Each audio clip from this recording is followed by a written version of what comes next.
All right, little disclaimer, just got done coaching, so I have zero voice, second game of the week. I'm gonna do my best to get through this and do a good presentation for you. As you saw my PowerPoint, we're dealing with RAZ-Kids, the computer-based program. I was focusing on reading levels of males because at Waco Elementary, the data has been trending to where male students have been performing at lower levels on reading assessments, MAP, K-Prep, and then even FMP and classroom formative assessments. So the data has been trending in a way in which there's a gender gap in our assessment data, and males are struggling to perform at the same levels as females. So I was thinking of a tool that we could use here at Waco that would help improve or maybe lessen this gap of assessment data to where maybe the males and the females could be performing at more of an adequate level. So RAZ-Kids to improve reading comprehension. So will the use of RAZ-Kids on a consistent basis through the 5th grade reading instruction improve reading comprehension levels for 5th grade males? All right, so introduction, I kind of went through that already. When completing the reading assessments, we use MAP, we use FMP. Of course, MAP will be going by the wayside now. We'll start using what's called iReady. I use K-Prep data, and also I use just RAZ-Kids quiz assessments, and you know, all the data was showing the same thing. Male students are performing at lower levels. I'm seeking a way to improve male levels in reading to where that is not the case anymore. So hence the use RAZ-Kids will be implemented in all three. We have 3 teachers. We all teach one section of reading. So all of us are going to implement RAZ-Kids. All of us are going to FMP our students to find out their instructional level. And so that way there is a consistency basis. My data is going to show the males in my reading group. All right. Again, the purpose of this study, we want to give students more skills in their toolbox. I want to improve comprehension. I want to improve fluency. I want to improve vocabulary. And the vocabulary, and really all 3 of those things can assist. I teach social studies. Reading skills are really important for social studies as well. We really try to tie a lot of literature, ELA standards into our social studies, more of the informative reading. So these skills are going to be going across content levels, which is going to be beneficial for us. I want to generate some strategies and some resources. I want to give myself some more tools to help these students that are in need. I think, you know, we sometimes get in one of 2 categories. A lot of the older teachers feel like they get into a rut and they feel like they know what's best and they don't want to branch out. Some of the new teachers feel like they have so much thrown at them, they don't know which tool to open that toolbox and use. So I want to make sure I have enough tools to where I can assist every student in my classroom. And for research purposes, I want to determine, will RAZ-Kids, when used on a consistent basis, will it help with reading comprehension? Will it help with fluency in our male students? Of course, you know, we can skip the literature review. You've seen that, so we can go through those slides there. All right, methodology. We're going to use 4 assessments here. We're going to use the K-Prep. We're going to use the K-Performance Rating for Educational Progress. We're going to use that administered at the end of the year. I did use the data from the 4th grade year as a starting point, as a benchmark to see where we were. MAP, which you know, in our county and a lot of Kentucky counties, MAP is a very useful tool. We've recently gotten rid of MAP. Like I said, we're moving to the iReady for this year, so this data won't be impacted by that at all. And then we're also going to use Fontes and Pinnell, which is one of my favorites. It is one of the most time-consuming because it is one-on-one assessment. Teacher has to administer it, but in my opinion, you get much more of an accurate score, much more of an accurate reading as to what level they are on, because you're hearing students read, you're asking them questions yourself, you're checking for fluency, for comprehension. So, in my opinion, Fonte Centinela tests are the most accurate. So we're obviously going to use those. And then of course that's connected with Reading A to Z, which is connected to RAZ-Kids. So that computer-based component of RAZ-Kids is what we're going to use as well through the quizzes at they read. One reason I really enjoy RAZ-Kids is because after you get that F&P level, you get to see their instructional level. You get to allow students to read on their level, on their instructional level. So you don't have to worry about kids getting too frustrated with the text. You don't have to worry about kids reading too easy of a text or too hard with the text. And then also with these RAZ-Kids, they have a chance to read the text, have it read to them. They can take a quiz. They can go back and reread the text and then retake the quiz. I really like the combination of F&P and RAZ-Kids together. Hence, that's why I wanted to see what impact RAZ-Kids would have on my reading assessment score. All right, so let's go back into the K-Prep information. Obviously, K-Prep is well known. It's standardized. It's a statewide assessment. It's administered at the end of the year. For us in elementary, it's 3 through 5. We, in 5th grade, have 3 reading tests. We have 3 math tests, 3 social studies tests. Then we have on-demand writing at the end. Of course, that brings up another argument about the on-demand writing, but we're talking about just using the K-Prep for the reading assessment. Gives us a data point. I know standardized test is a data point. Sometimes it's useful, sometimes it's not, but it is one that we can use in our overall makeup of reading assessment.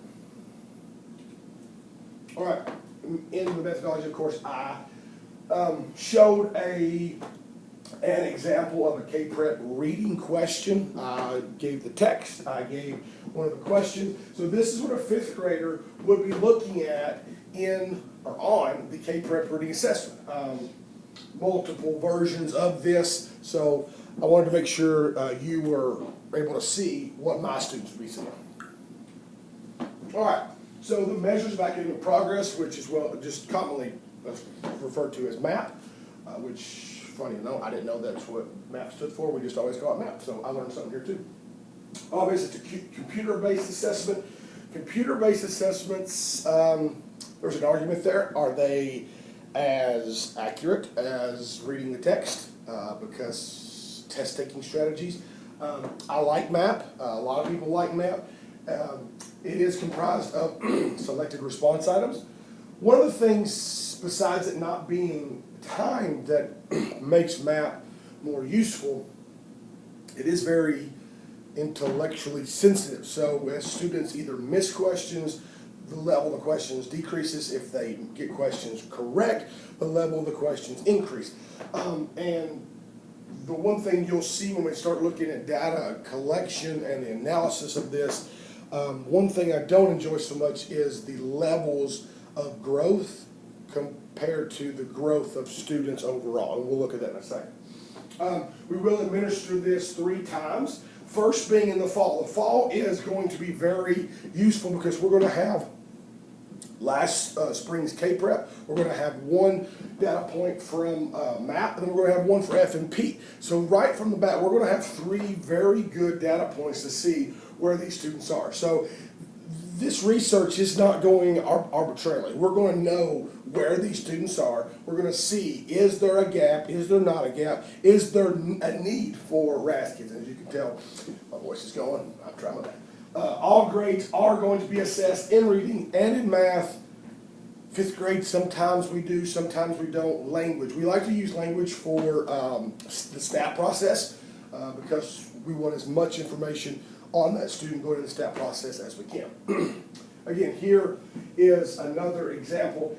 This is MAP reading games. And the one thing that was good about MAP before we went to iReady, you could use MAP games for center rotations. Now, iReady is going to be used as well, but you could definitely let a kid know which RIT band they were in. They could go into these reading and math games, and they could work on, again, on their level. So you had interactive computer-based games that would help be on their level. Here is a progress report of a student, shows data points that we've looked throughout the years during PLCs at a lot of these right here. Good, useful tools. All right, as I said, Focus and Panel is comprehensive. It's one-on-one. I like it because you, the teacher, get to hear the student read yourself. MAP, you don't get to hear that. K-Prep, you don't get to hear that. It's quiet. It's computer-based. It's that student answering, reading to themselves. It gives the students independent level, hard, and instructional. That's good. A lot of teachers like knowing all three. That way when the kids go to the librarian knows, the reading interventionist knows, the math teacher knows, the language arts. So everybody knows which level these students are on. That holds that student accountable to read books that are on their level, which research has shown when students read on their level, comprehension increases, and they become better readers. I like to read books at their frustration level or the hard level through a read aloud. That way they are introduced to vocabulary, they're introduced to different reading components in the standards that they would not be able to obtain because they would get frustrated with the text. I could read that to them, they can get that vocabulary, they can get that those different reading components. Students read level text aloud to me as the teacher, then they read to themselves. I do a running record, so I have data running at the time. Comprehension questions. One of the things I like about the F&P comprehension questions, you have questions that are from the text, outside the text, and you got these critical thinking questions. So you get to see how students are thinking as they read. And then, as I mentioned earlier, it assesses accuracy of the text, it assesses fluency, and it assesses comprehension. Here is the beautiful F&P box, which around here, these things are like gold because we have them, we give them away for some reason and we have to go get them back. I actually will be assessing my new students F&P tomorrow morning for the next 2 days, Monday and so we're really getting those fall components ready for the next set of research. And right here is a copy of my running records that I would use, very useful information. RAZ-Kids. So this is the research component, which is good because I get to use it for instructional purposes as well. Computer-based, it's reading support. Like I said earlier, students get to read it. We put the headphones on, they read it to them, then they have the choice of taking the quiz, going back. So really it's an interactive type. And the great thing right here, like I said, it's managed by the teacher because I can go in to my site and I can make sure the student is reading on their level. I can see when they try to go down and read on easy levels or hard levels, and I can say, listen, Johnny, this is your instructional level. Let's make sure we're reading text based on that. Here's an example of some of the text they may see in level M, and some of the test questions from the comprehension quizzes. All right, data collection. As I've mentioned numerous times, I call it the fall, but really it's late summer. August, the school year opens. We've already got one data point, if we can get it embargoed from the state. Our district is really good about allowing us to see that so we can base our instruction that year on that student's data point. Of course, we can't tell anybody, we can't really write anything down, but as a teacher, that gives us a jumping off point for that student. 3 of the 4 assessments will be administered within the first month. So we've got the RAZ-Kids will be administered, we've got the F&P will be administered, and of course MAP will be administered, so we've got those data points right away. Next 2 data points for these 3 assessments will be in December and April. That's when the winter testing window opens and the spring testing window opens, and we really hit those hard because again, you're looking for that growth. You want to see that growth, and we'll talk about that in the data analysis. Sometimes growth is a little skewed because some people look at just categories based on overall growth of the individual. I'm going to show you both. I'm going to show you which one I enjoy looking at the most. At the end of the year, of course, we'll take the K-Prep, and it's going to be difficult because we won't get that information until the next fall, but we'll have that general knowledge of how they're doing as we walk around and administer that test. All right, one of these beautiful pie charts out here with these percentages, K-Prep reading scores, and these were fourth grade scores, so spring scores of the students I did the research on, I did all the other data collection on, that was their end of the year coming into each score. So you can see apprentice and novice. Apprentice, you're looking at green, novice, you're looking at purple, so you're looking at 41%, okay? 41% of these students, I'm sorry, 41 out of 67 students, I'm sorry, it's 61%, I apologize. 61% shows a need for type 2 intervention as they start 5th grade. That's huge. So this shows us that we have to get started right away. We have no time to let these students fall through the crack. And these are the students that I'm looking at in my data collection, in my research proposal, to see, is this RAZ-Kids going to work for these 61 students? All right, as previously explained, K-Prep is standardized. There's nothing I can do to change K-Prep assessment. It is what it is. When students enter the 5th grade, their previous spring scores, that's what we just looked at, are given. They're used along with previous MAP scores, along with previous F&P scores, to place in our flexibly grouped areas in our classroom. Like I said earlier, we have 3 5th grade reading teachers because we have a math teacher, a writing teacher, and a social studies teacher, and then we all 3 teach one class of reading. We flexibly group high, medium, and low, and those interchange throughout the year based on our assessment data that we collect ongoing. So this K-Prep data is very important to us. Over 50% of students that took the spring reading test for K-Prep fell in the novice or the apprentice category. That's what we're looking at. Over 50% are in those two. That's what we're wanting to bump up into the proficient and distinguished. These students are in need of some type of RTI, and that's where RAZ-Kids and other intervention programs come into play. Okay, here's one of the categories I'm talking about with the data collection. The chart shows category growth, and by that I mean are students growing from distinguished to proficient to apprentice to, from novice to apprentice, from apprentice to proficient, from proficient to distinguished. As you can tell, the fall scores, the growth isn't looking real good as far as category growth. So why did these scores trend down? Is it reading level? Is it IEP students? I'm going to answer that question no, because there are no IEP students in there. Are the questions getting harder? I'm going to answer that yes, the questions do get harder. A lot of our data shows even our very high students, that winter test, our students do not perform as well as they do in the fall. And that really puts teachers into a frenzy because they think, am I not doing my job? They're not growing.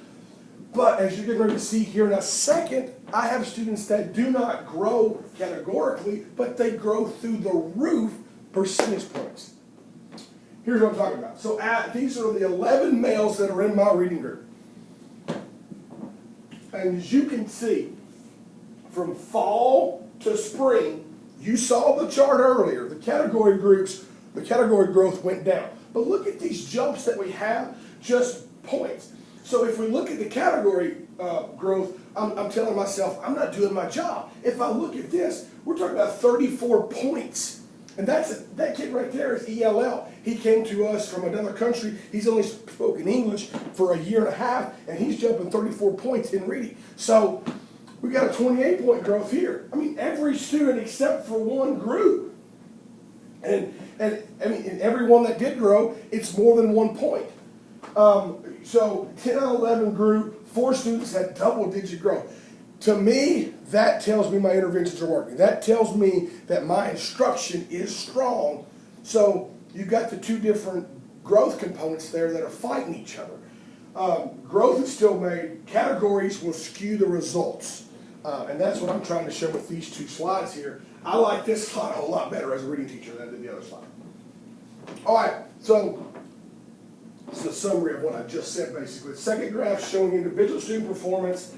It shows individual growth. It shows tremendous growth even if students don't change categories. A lot of times we get caught up in this. We want X number of proficient. We want X number of distinguished. And even we're getting to the point where we have to eliminate novices. But what we're totally negating is the overall growth our students are making. When we place those categories on students, we are not looking at individual growth.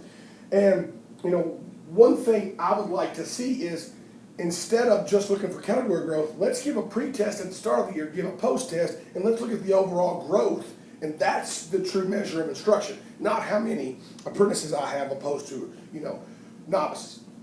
So this individual growth is what I take more pride in. I know the other one is a data point. We have to look at it, take it with a grain of salt. It is what it is. Individual growth, in my opinion, is what I want the most. All right, so here are our F&P results at the end of the year. So this is male and female. Below grade level, you're looking at 31% or 33%. Over here, you've got just males, you got 31%. Overall, you've got 19% above, 19% above over here.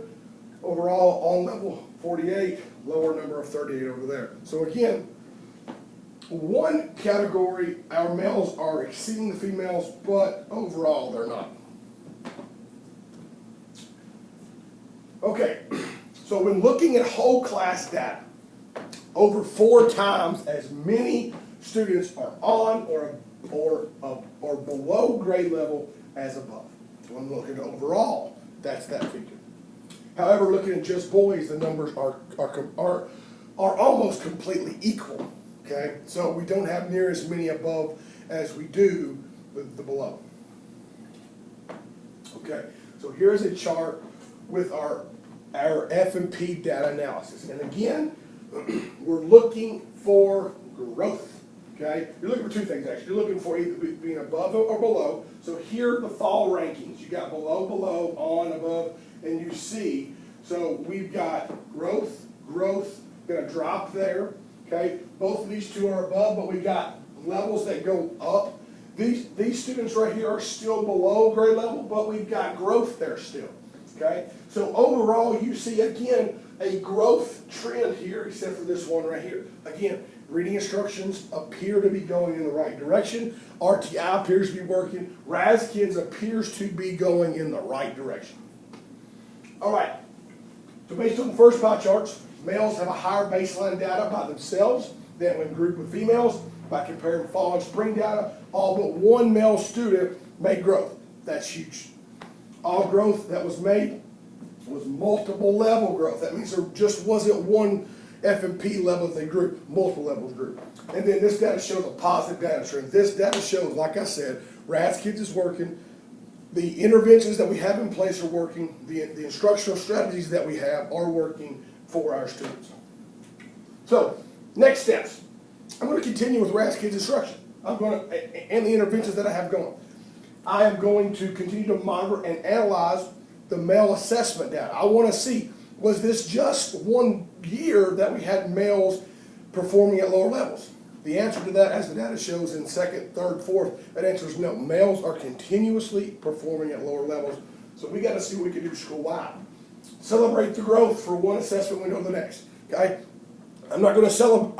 I'm going to let students know about the category growth, but I'm going to really focus on that percentage point growth. I mean, that was huge. When you have a young student that's ELL student, he grows 34 points in reading, that's a huge growth. Focus on the skills needed for students not showing growth. Okay, so what can I do for the students that aren't showing? The 1 to 2 students that aren't doing it, what am I not giving them that they need? What are they not giving me that they need? Data results have assisted with future instructional planning. So my lessons in the future are going to be based on the data points that I have. Computer-based interventions will continue in the future. I love the RAZ-Kids. It can be used as a center. It can be used whole class intervention. It's really good, and it's good for stat, process, RTI. RAZ-Kids based on growth for students from fall to spring has proven to be a valuable instructional tool.